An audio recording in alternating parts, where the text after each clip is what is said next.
Serinyà i estiu són sinònims de màgia i com cada segon cap de setmana de juliol el poble ha acollit la que abans es coneixia com a Fira de les Fades i que ara ha passat a ser festival.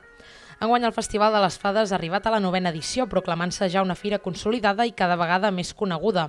El tret de sortida es va donar aquest passat divendres a les 8 del vespre amb activitats que també s'han repetit aquest dissabte seguint el mateix horari. Així doncs, nens i nenes han comptat en tallers de construcció de corones i també s'ha pogut gaudir d'un espectacle eqüestre de la mà de les amazones de l'hípica Equinatur. Les dues jornades han seguit amb sopar i concert a l'aire lliure a la plaça de l'Església de Serinyà, divendres a càrrec dels grups 27 Notes i el duet 1000 Notes i el dissabte amb Strawberry Friends i la República Rumbera.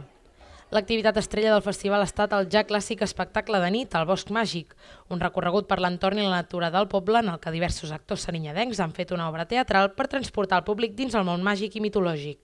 La valoració és molt bona, la gent li agrada molt i la gent normalment recomana venir en aquest festival, ja que si vens sempre s'ha comentat que Serinyà és màgia i aquest festival no ho deixa de ser. El Festival de les Fades s'ha organitzat, com sempre, a través de l'Ajuntament de Serinyà amb l'ajuda de diversos col·laboradors del poble.